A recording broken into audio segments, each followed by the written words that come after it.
का मतलब समझ में आता है कि नहीं?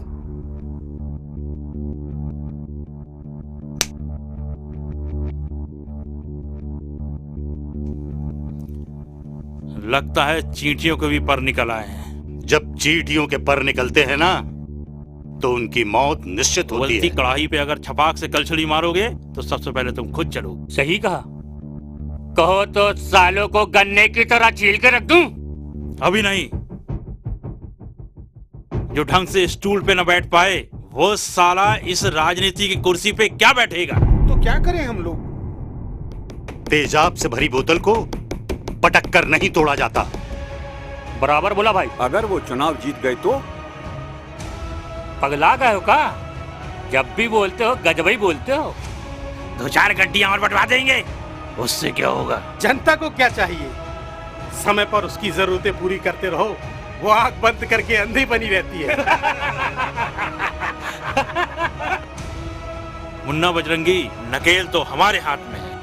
हम जिधर चाहेंगे ऊँट वहां बैठेगा। जनता तो उठ के भाती है, न जाने किस और करवट बदलेगी।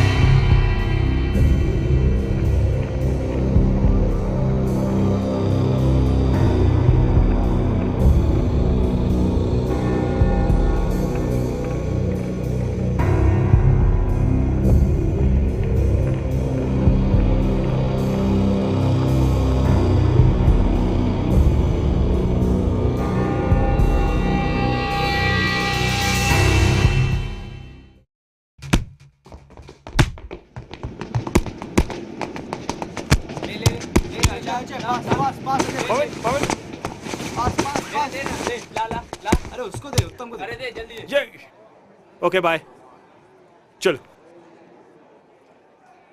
अच्छा, रघुनाथ सिंह और उसके भाई की चाल बेशक उल्टी पड़ गई हो, लेकिन उसकी जरूरत गले से नीचे नहीं उतर रही है।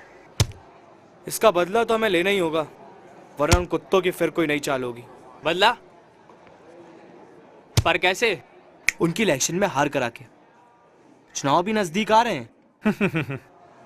उनकी हार, वो भी इलेक्शन में, ये नामुमकिन है। मुमकिन है। कैसे? लेकिन उनके खिलाफ जाएगा कौन? एक आइडिया है, तू इलेक्शन में खड़ा हो जा। ये ठीक कह रहा है जय? तुम लोग पागल हो गए हो या फिर तुम लोग का ना दिमाग खराब हो गया है? इलेक्शन के लिए पैसे चाहिए होते हैं, जान पहचान चाहिए होती है, और हमें तो राजनीति का एबीसीडी भी नहीं आता है। पैसे बेईमान नेताओं को चाहिए, ईमानदारी को नहीं। और याद कर, शोले में जय ने वीरू से क्या कहा था? अरे ओ फिल्मी रसिया, पता जरा क्या बोला था? जय ने कहा था बुराई ने बंदूक चलाना सिखा दिया था और नेकी हल चलाना सिखा देगी। लेकिन हमने यहाँ थोड़ा सा चेंज किया है। बेरोजगारी ने सड़कें नापना सिखाया था, अनीति की चोट नीति पे चलना सिखा देगी। और ये राजनीति कोई कैरम की गोटियां नहीं, ये शतरंज की एक बिसात है। चालें सीखनी होंगी, और वो भी नेक मकसद के लिए। बस इतनी सी बात। अरे इसके लिए है ना वो अपने वकील चचा। कौन? कौन? वो नुक्कड़ वाले जो आज तक एक केस भी नहीं जीते। हार जीत तो ऊपर वाले के हाथ में होती है, लेकिन भाई इंसान नेक है। अरे क्या नाम है उनका? असगर वजाहत, और कमाल के शायर भी हैं। चलो ये भी करके देख लेते हैं। अब उन्हीं से सीखते हैं हम राजनीति का का खा गा। हर कोई चाहता है देश में कि भगत सिंह पैदा हो। मेरे घर में नहीं, बल्कि पड़ोसी के घर में। लेकिन हर युवा की सोच में एक भगत सिंह होना चाहिए। वकील साहब, आप जैसे ईमानदारी में तो घर में चूल्हा ना जले।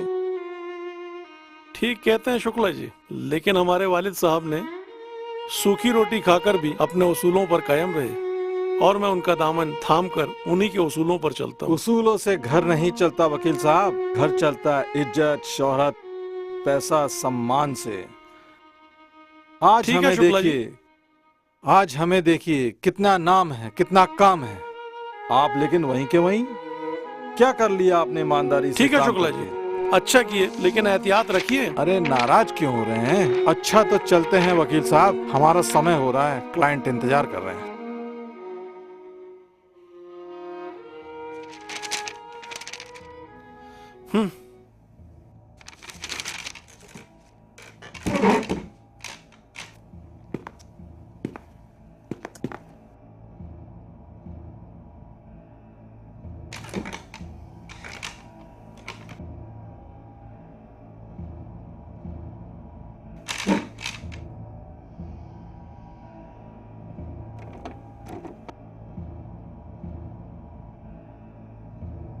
वकील साहब, आज किसकी जमानत कराने आए हो?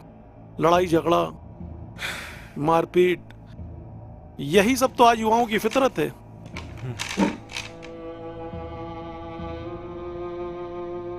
नहीं वकील साहब, आज हम किसी की जमानत लेने या किसी से मारपीट करके नहीं, आपसे कुछ बातचीत करने आए हैं। टेढ़ी दुनिया में सीधे चलने का गुण सीखने आए हैं।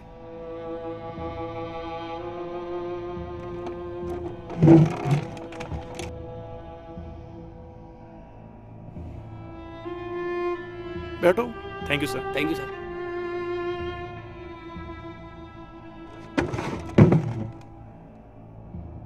आज की राजनीति में नीति कम और राज ज्यादा है, बस उसी को। तो आप लोग मुझसे राज करने की नीति सीखने आए हो? गलत सर, राज करनी नीति नहीं, बल्कि देश हित को सही ढंग से सीखने आए हैं। ओह, बहुत खूब। हम अपनी नौजवानी को व्यर्थ नहीं जाने देना चाहते वकील साहब, देश सेवा करना चाहते हैं। क्या कर सकते हो देश के लिए? हम देश के लिए अपनी जान दे सकते हैं। अच्छा, उससे क्या होगा? तो फिर हम लोग क्या करें वकील साहब? हमारी सोच भी वही है। इसी बात पर एक शेर सुनो। हिंदुस्तान के मशहूर शायर शकील हिंदुस्तानी कहते हैं, हम न मुजरिम इनाम वाले हैं, अमन के हम पयाम वाले हैं, कोई रिश्ता नहीं कसाबों से, हम तो अब्दुल कलाम वाले हैं। वाह वाह सर, वाह सर, वाह। देश के लिए तुम लोगों की वफादारी हमें अच्छी लगी। कम से कम तुम लोगों में देश के हालात समझने और उसे बदलने का जज्बा तो है। वरना यहाँ तो लोग अपना ही पेट भरना जानते हैं। नहीं सर, ऐसा नहीं है, कुछ अच्छे लोग भी हैं। हो सकता है मैं गलत हूं। तुम्हारी तरह बेरोजगारी में मुझे भी वतन परस्ती सूझती थी, जबकि मेरे पांव तले जमीन भी न थी। इधर उधर बैठना, खामखा के आदर झाड़ना, यही काम तो थे। ओह, फिर सर? एक दिन मैंने किसी को पौधा लगाते देखा और मैं उससे पूछ बैठा, काका ये जो पौधा आप लगा रहे हो, ये जब तक पेड़ बनेगा तो उस वक्त तो आप नहीं रहोगे। जानते हो उसने क्या कहा? उन्होंने कहा बेटा, हर चीज अपने लिए लगाई और बनाई नहीं जाती। मैं तुम्हारे आने वाले कल के लिए इसे लगा रहा हूं। खाली बैठकर धूल फांकने से तो अच्छा है किसी के लिए कुछ करके जाऊं। वाह सर, वाह वाह। बस उसी दिन से मैंने खामखा के आदर्शों की धूल फांकना छोड़ दिया। इरादे मजबूत किए, बेरोजगारी को हथियार बनाया और किताबें उठा ली। बस पढ़ता गया, पढ़ता गया, पढ़ता गया। फिर सर? वकील बन गया और ये काला कोट पहन लिया। जिस दिन ये काला कोट पहनकर मैं अपने वालिद साहब के सामने खड़ा हुआ ना, जो उन्होंने मुझसे कहा वो आज तक मेरे कानों में गूंजता रहता है। क्या कहा था सर? उन्होंने कहा, बेटा कोट जरूर तुमने काला पहना है, लेकिन इसका इस्तेमाल समाज में उजाला लाने के लिए करना और हमेशा इंसाफ का साथ देना। वाह सर, वाह वाह। खामखा मैं अपनी बातें ले बैठा। नहीं सर, अच्छा लगा। मैं सिखाऊंगा तुम्हें बिना खुदगर्ज हुए राजनीति कैसे की जाती है और कैसे तुम भ्रष्टाचार को मिटाओगे और कैसे लोगों के दिलों में राज करोगे।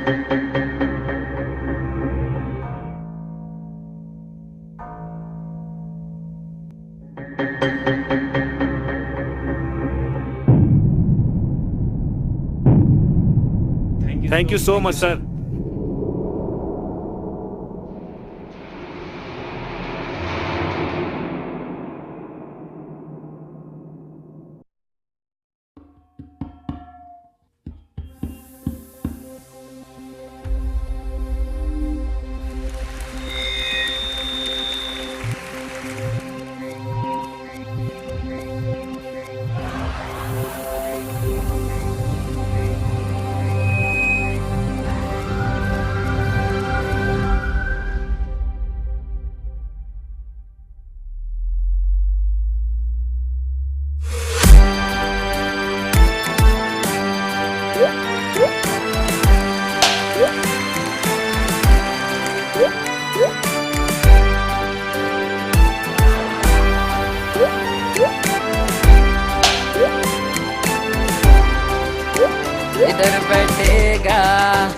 उधर बैठेगा ऊंट राजनीति का, किधर बैठेगा, हा हा इधर बैठेगा, उधर बैठेगा ऊंट राजनीति का, किधर बैठेगा, हा हा मत इतराओ दावों पे अपने, शौक से छू लो आसमां बेशक, हा हा जमी गरना रही तो, जमी गरना रही तो कूला कहाँ टेकेगा, इधर बैठेगा उधर बैठेगा ऊंट राजनीति का, किधर बैठेगा, हाँ हाँ इधर बैठेगा उधर बैठेगा ऊंट राजनीति का, किधर बैठेगा, हाँ हाँ इधर बैठेगा उधर बैठेगा ऊंट राजनीति का, किधर बैठेगा, हाँ हाँ।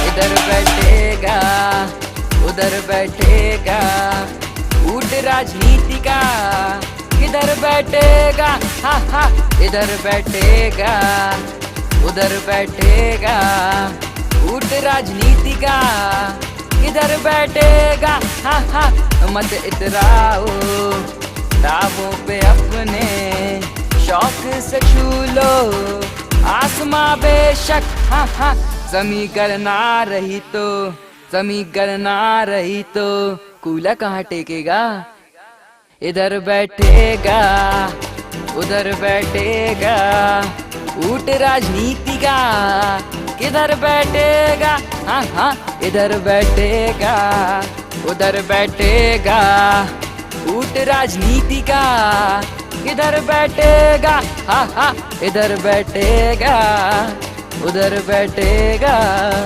ऊंट राजनीति का, किधर बैठेगा, हाँ हाँ।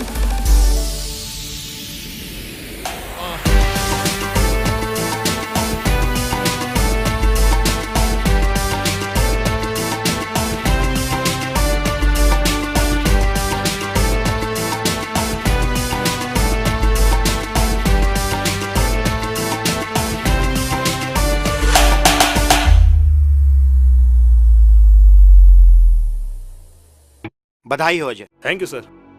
बदल दो इस शहर और देश की तस्वीर को। और हाँ, अब तुम बेरोजगार नहीं रहे, तुम्हारे पास काम है, जनता की सेवा का काम। यस सर, मैं प्रॉमिस करता हूँ कि ऐसा ही होगा। Very good. एक बात और, दुश्मनों से जरा संभल कर रहना। तुमने सांप की दुम पर पैर रखा है। हम जानते हैं sir. Be careful. Thank you sir. Thank you.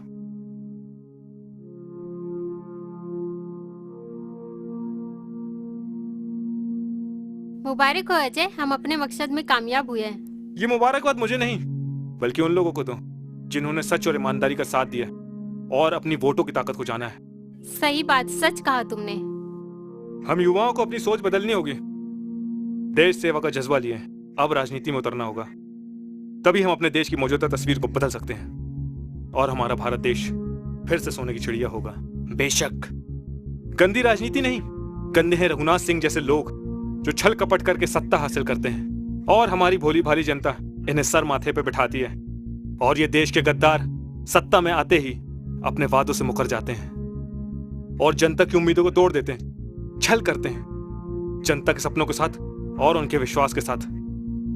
हाँ अजय, अब हम युवाओं का सपना सिर्फ डॉक्टर, इंजीनियर या वकील बनना नहीं, राजनेता बनना भी होगा। नेता भी ऐसा वैसा नहीं, बल्कि ईमानदार, ताकि जब हम इस दुनिया को छोड़कर जाएं तो महात्मा गांधी, अब्दुल कलाम और लाल बहादुर शास्त्री ऐसे ईमानदार नेताओं में हमारा नाम हो, ताकि कोई हमें बेईमान न कह सके। अब होगा ईमानदारी भरा नेतृत्व। भगवान श्री राम जब वनवास को चले तो अकेले थे, लेकिन जब राक्षसों का संहार करके लौटे तो पूरा भारतवर्ष उनके साथ था। अब हमें भी करना होगा रघुनाथ सिंह, बद्रीनाथ और अहंकार जैसे भ्रष्टाचारी राक्षसों का संहार।